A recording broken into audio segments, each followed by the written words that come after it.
12 years ago. Dub narration. Dubration?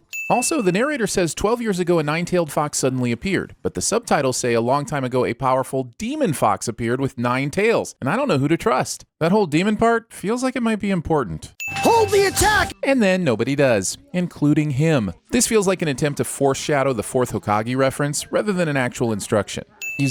Are we just skipping over the sudden appearance of a massive frog with tongue piercings? And sure, you could say they are tongue warts, but is that better? Maybe this is explained in the future, but why did the beast need to be sealed in a human body? Why not something else, like stone? Or if it needs to be a living thing, how about a turtle? Those things live for a long time, and they're pretty easy to keep track of. We've certainly had our share of candle sins in the Sins universe, but I've never in my sin in life seen someone overcandle their baby. Even demon fox babies don't deserve this degree of overcandling endangerment. Losers! Wannabes! You'll never catch me! When your anime hero starts with the same catchphrase as the gingerbread man, but then infuses it with about 68% more asshole, you may want to tone down the cocky smart aleck routine a tad. Naruto! I don't even have time for all the ways this escape doesn't make sense. I get it, show. Naruto is magic and can bend space and time and have picture-perfect sheet camouflage that shouldn't work in a 3D environment. Dang it, I said I wasn't going to get into it. Can we try that again? All the nope. That was too easy! The only thing I hate more than this Naruto kid right now is the dub dialogue nonsense. Here's the rub. Choosing dubs over subs is a flub. The dub club who snubs subs rubs tubs of grubs on their nubs. Subs drub dubs, bub. It was a good first step to take paddlings out of schools, but I'm going to go ahead and recommend we also do away with tying children up on the floor in front of their classmates and fail-shaming them. Fair? Because you missed it, Naruto. Everyone will review the transformation jutsu. Suffering for the sins of others. I mean, I basically get paid to do that, and it's still a sin. Transformed into me? Good. There was something about the way he said good there that gives me the no-no feelings in my no-no place. We always pay for your screw-ups. Like I care. We are quickly approaching making your protagonist so unlikable I want to stop watching territory. Naruto is basically the tween-age version of Caillou at this point. Cut the stupid tricks! Just so we're all clear as to what just happened, Naruto used his transformation test to transform into a floating naked sexy jutsu with convenient cloud cover, which made blood rocket forth from his teacher's nostrils so hard it sent him flying, and then came back with an enlarged rage head with nosebleed tissues inserted into both nostrils despite only being gone for a couple seconds. Guys, I'm beginning to think anime may be a bit exaggerated. I can't believe I'm saying this about a lonely swing shot with birds chirping in the background, but this goes on for some time. Seriously, 12 full seconds of this. Like we haven't even had to slow this down for me to do this in. It stays on the screen that long. I mean, you know who the Hokage are, don't you? He most certainly does, and you most certainly do, but the audience doesn't, so bring on more forced exposition. Slurping your noodles. My god, this kid's throat must be made from heat-resistant metal. That bowl was filled with ramen and steaming broth a few seconds ago. Then everyone will have to stop disrespecting me and look up to me. Believe it! Geez, kid, is every word you say so important you have to shout-talk it? Naruto's default verbal setting is hard sell. You want another bowl? I mean, honestly, if I'm gonna get through this, another bowl might be helpful. You can only wear the leaf headband when you finally graduate from the academy and become a ninja. I'll just point out that this symbol is supposed to be a leaf, and it is clearly the profile of a swirly bird face. You've got to pass the test tomorrow. Is it possible for a show to be 100% exposition? Because I feel like that might have been the goal here. Considering this is the third time we've seen this swing, I'm beginning to wonder if it's a main character. Do we find out later that Naruto has to ride the swing of destiny to achieve his final form? I knew it! Also, swing straddling. I mean, he's the boy who... Shh! We're not allowed to talk about that. Yes, and I can tell by your polite demeanor and otherwise upstanding attitude that this is for sure a secret that you and all your classmates would have kept hidden this entire time. Look at the pipes hanging off the bottom of this no-rails death balcony. I mean, look at how many pipes are bundled up there. This is some serious drainage, and I can't imagine why they're this important. If Haruka complains about an inability to sleep at night, can we please all agree his bed placement choices are lacking? Who puts a bed directly under a window with no curtains to cover the moon? Especially when the moon is apparently bright enough to illuminate everything in the room.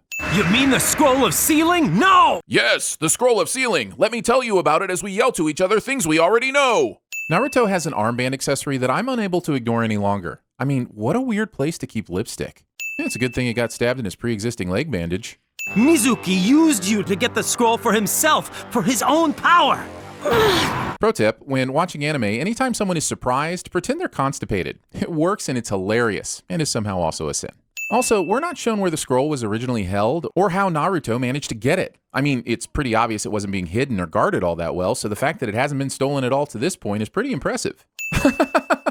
This swing may be the most important animated inanimate object of all time. It made the revelation montage for Hagaki's sake. It may not show, but he's always thinking about the family he doesn't have.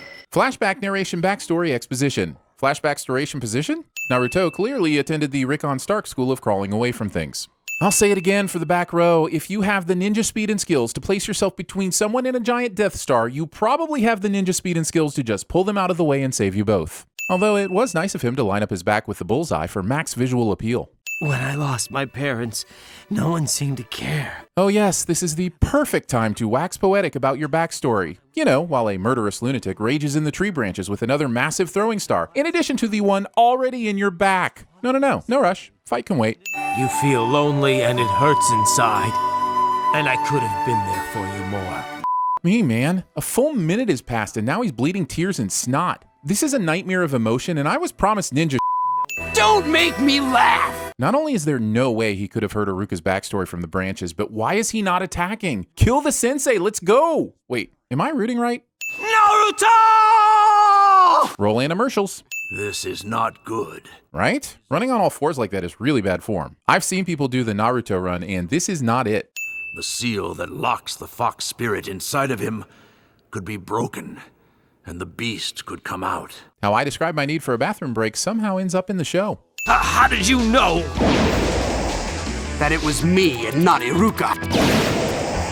Because I'm Iruka. Okay, fine, cool double fake out and such, but it sure is convenient that the actual Naruto also just happened to be within earshot to hear this important conversation.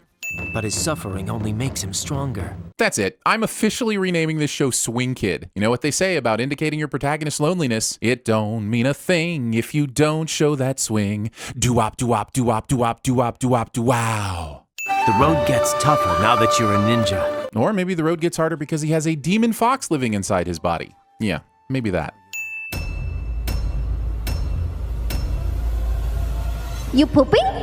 If you've ever wanted to know what it's like to probe into the back end of TVSins and learn our deepest, darkest secrets, Behind the Sins podcast is just what you need. Each week, writers Aaron, That's me. Danae, That's me. and Jonathan discuss what it takes to create the content that you enjoy on YouTube. Hopefully enjoy. They probably do. I mean, even if they don't, we talk about it. That's true. I guess I'll just wrap this up real quick and let you know that you can listen to Behind the Sins here on YouTube. Or search for the show on your favorite podcast player. Yep. Sticks and technology sitting in a tree. INTERFACING. She touched my peppy, Steve. One shinobi faced the nine-tailed fox in mortal combat.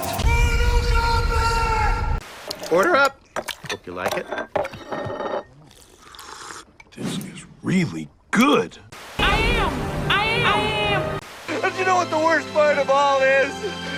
I never learned to read. Nobody likes me, everybody hates me. I think I'll go eat worms.